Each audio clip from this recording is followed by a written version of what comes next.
Selamat pagi, saudara yang dikasihi Tuhan. Pada saat ini kita akan melanjutkan pembahasan kita, yaitu renungan kita tentang kepemimpinan.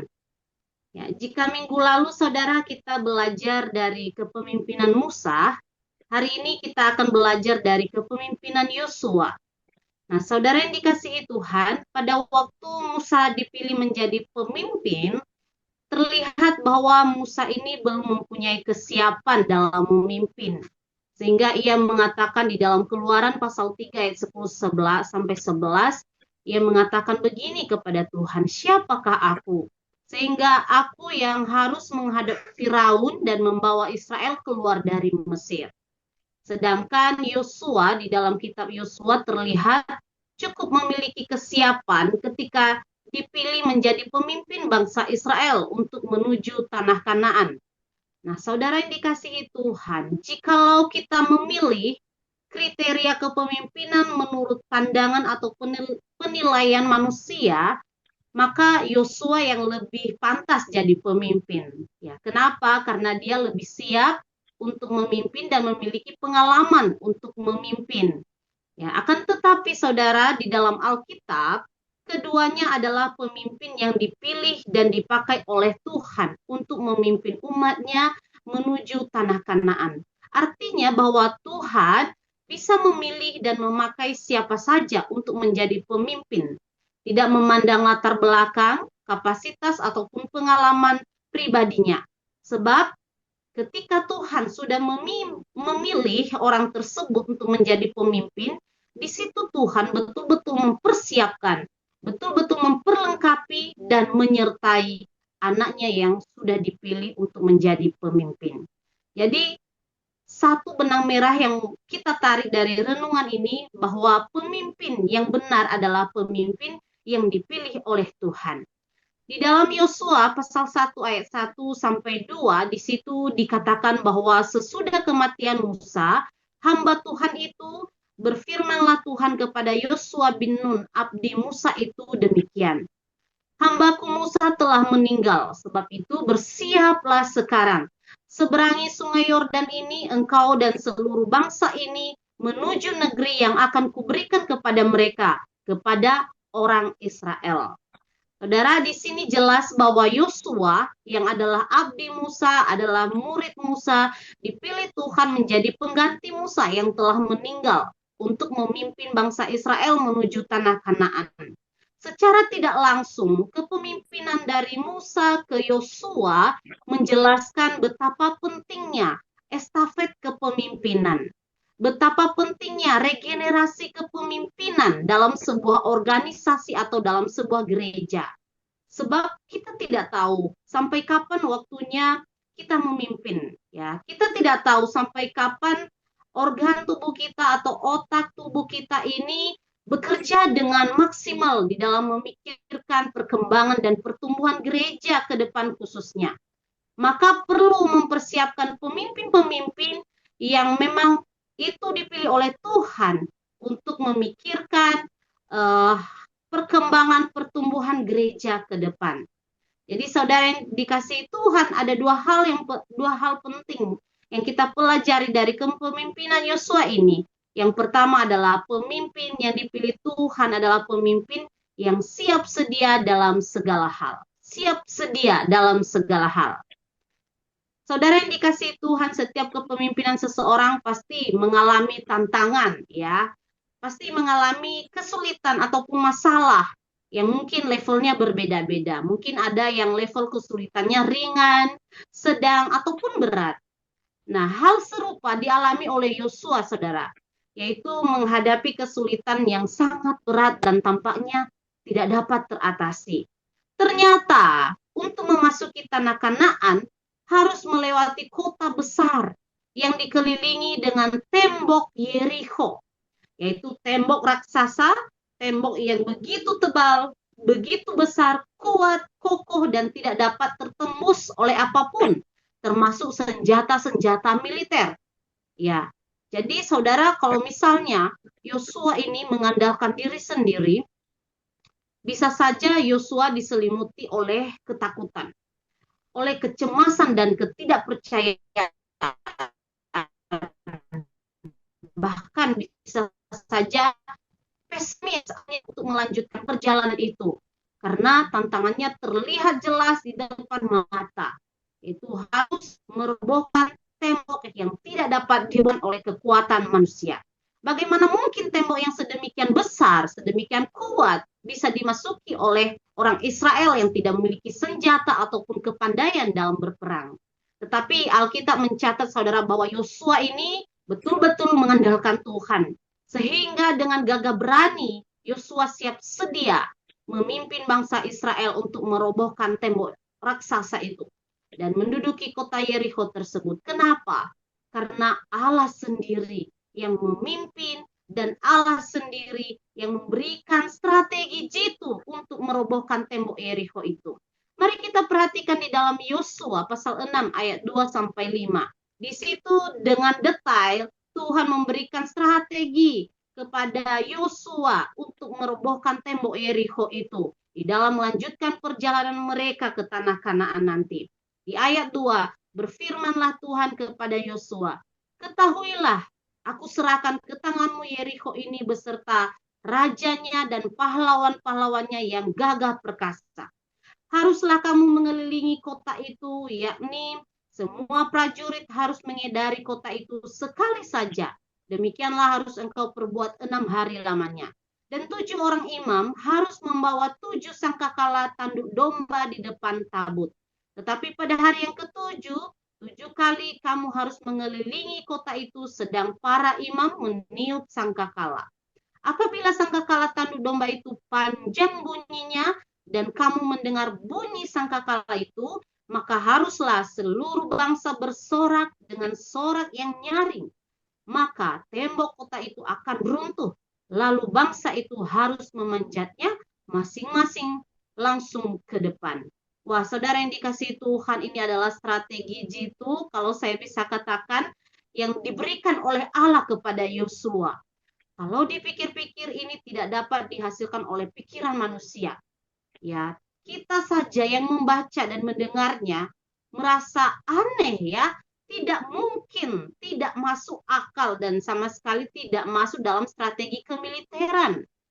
Mengelilingi tembok Yeriko sebanyak 13 kali. Tembok itu dikelilingi 1 kali sehari dengan bunyi sangkakala dan dilakukan selama 6 hari.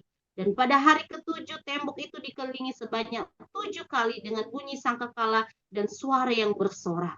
Saudara yang dikasihi Tuhan, lagi-lagi bahwa bagi orang yang mengandalkan diri sendiri, bagi orang yang tidak jelas kepemimpinnya itu berasal daripada Tuhan, kepemimpinnya itu bukan dipilih oleh Tuhan, strategi yang kelihatan tidak masuk akal ini pasti tidak akan mempercayainya.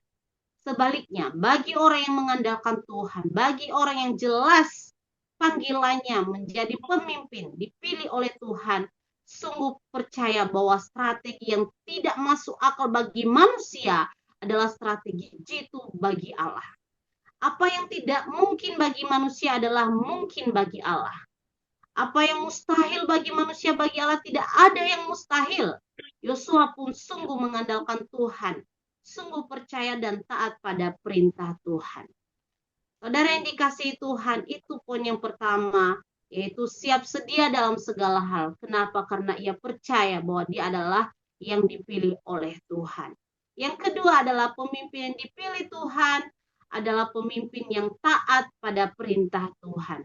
Di ayat 6 sampai ayat 16, saudara, di situ dijelaskan, dipaparkan, Yosua begitu taat kepada Tuhan tanpa melewati setitik pun perintah daripada Tuhan. Saya bacakan kepada kita di ayat 6. Kemudian Yosua bin Nun memanggil para imam dan berkata kepada mereka, angkatlah tabut perjanjian itu dan 7 orang imam harus membawa 7 sangkakala tanduk domba di depan tabut Tuhan. Kita boleh perhatikan tabut Tuhan ini berulang kali disebutkan. Jadi saya bacakan kepada kita, kita boleh menyimaknya ya. Di ayat ke-7, dan kepada bangsa itu dikatakannya, majulah, kelilingilah kota itu dan orang-orang bersenjata harus berjalan di depan tabut Tuhan. Segera sesudah Yosua berkata kepada bangsa itu, maka berjalanlah maju ke 7 orang imam yang membawa ke 7 sangkakala tanduk domba itu di hadapan Tuhan. Lalu mereka meniup sangkakala, sedang tabut perjanjian Tuhan mengikut mereka. Dan orang-orang bersenjata berjalan di depan para imam yang meniup sangkakala, dan barisan penutup mengikut tabut itu. Sedang sangkakala terus-menerus ditiup. Tetapi Yosua telah memerintahkan kepada bangsa itu demikian. Janganlah bersorak dan janganlah perdengarkan suaramu sepatah kata pun. Janganlah keluar dari mulutmu sampai pada hari aku mengatakan kepadamu, bersoraklah, maka kamu harus bersorak. Demikianlah tabut Tuhan mengelilingi kota itu, mengedarinya sekali saja, kemudian kembalilah mereka ke tempat perkemahan dan bermalam di tempat perkemahan itu. Esokan harinya Yosua bangun pagi-pagi, para imam mengangkat tabut Tuhan. Maka berjalanlah juga ke 7 orang imam yang membawa ke 7 sangkakala tanduk domba itu di depan tabut Tuhan. Sambil berjalan mereka meniup sangkakala, sedang orang-orang bersenjata berjalan di depan mereka, dan barisan penutup mengikut tabut Tuhan. Sementara sangkakala terus-menerus mereka tiup. Demikianlah pada hari kedua mereka mengelilingi kota itu sekali saja, lalu pulang ke tempat perkemahan. Dan begitulah dilakukan mereka 6 hari lamanya. Tetapi pada hari yang ke-7 mereka bangun pagi-pagi ketika fajar menyingsing dan mengelilingi kota 7 kali dengan cara yang sama. Hanya pada hari itu mereka mengelilingi kota itu 7 kali. Lalu pada ke-7 kalinya ketika para imam meniup sangkakala, berkatalah Yosua kepada bangsa itu, bersoraklah, sebab Tuhan telah menyerahkan kota ini kepadamu. Saudara yang dikasihi Tuhan, Allah memerintahkan Yosua untuk mengelilingi kota Yeriko bersama bangsa Israel. Mereka harus berjalan mengelilingi kota itu 1 kali dalam sehari dan dilakukan selama 6 hari. Tetapi pada hari ke-7 mereka harus berjalan sebanyak 7 kali. Lalu sangkakala akan ditiup dan seluruh bangsa harus bersorak. Dan yang lebih mengejutkan adalah ketika sangkakala dibunyikan, tembok Yeriko akan runtuh dan kota itu akan diberikan kepada bangsa Israel. Saudara yang dikasihi Tuhan, Yosua dan bangsa Israel dengan patuh mengikuti perintah Allah dengan tepat. Tidak ada setitik pun yang mereka langgar atau lupakan untuk dilakukan. Mereka tidak ragu ataupun takut menghadapi tembok yang tampaknya tak terkalahkan. Mereka percaya kepada Allah dan menjalani rencananya. Sehingga pada hari ke-7 itu sangkakala ditiup, bangsa Israel berseru, bersorak, terjadilah mujizat yang besar. Itu tembok Yeriko yang kokoh tiba-tiba runtuh dan kota itu ditaklukkan oleh bangsa Israel. Saudara yang dikasihi Tuhan, jikalau kita memperhatikan baik-baik dari ayat 6 sampai 16 tadi, ada kata kunci utama mengapa tembok Yeriko bisa runtuh, yaitu tabut Allah. Berulang kali disampaikan. Saya itu sebanyak 9 kali disebutkan tabut Allah dari ayat 6 sampai 16, dan itu arti yang sangat penting, memberikan pengertian bahwa itu tabut Allah itu simbol dari kehadiran Allah. Jadi selama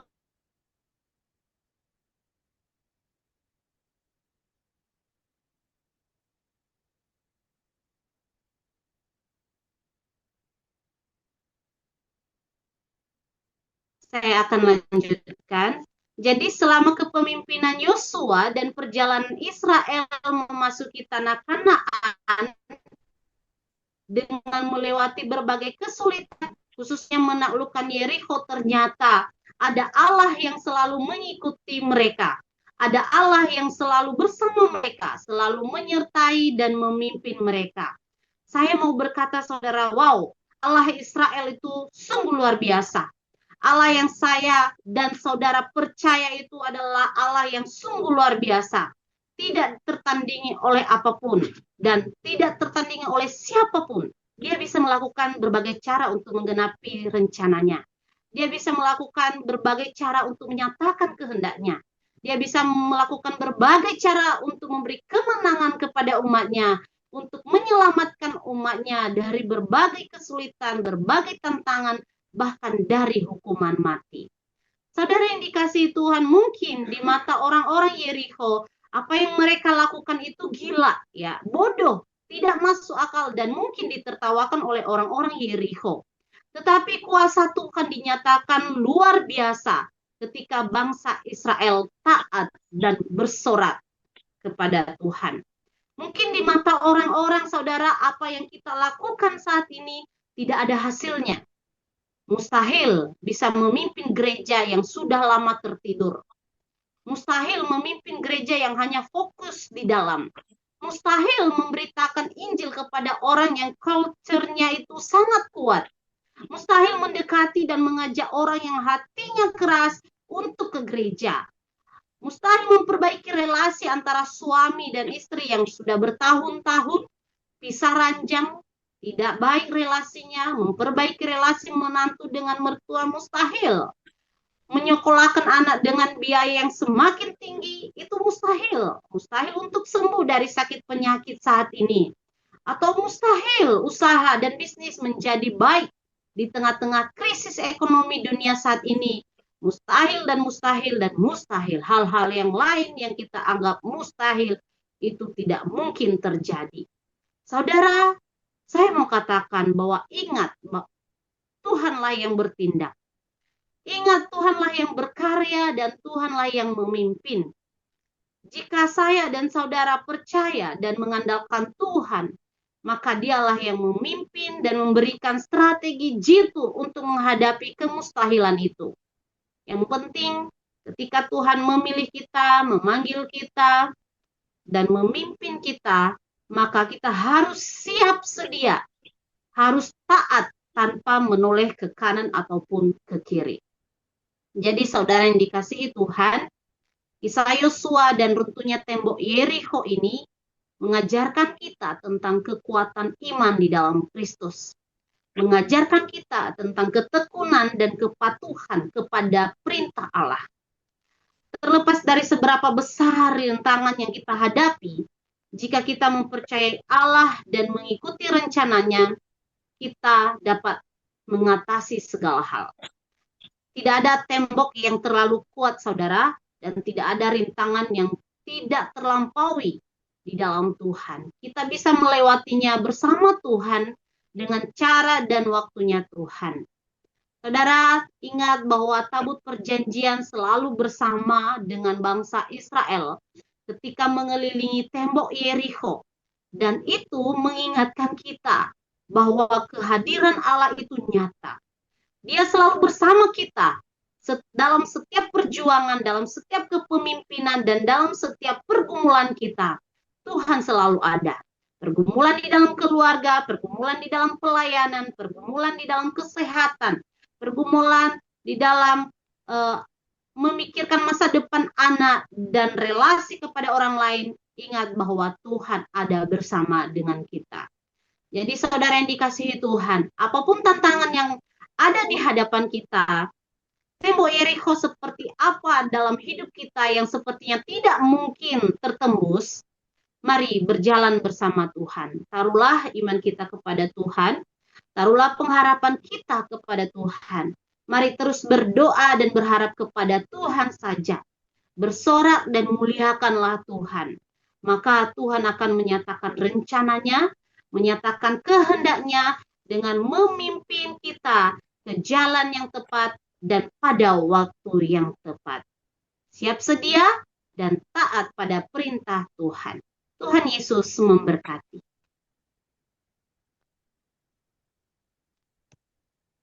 Mari kita bersatu di dalam doa.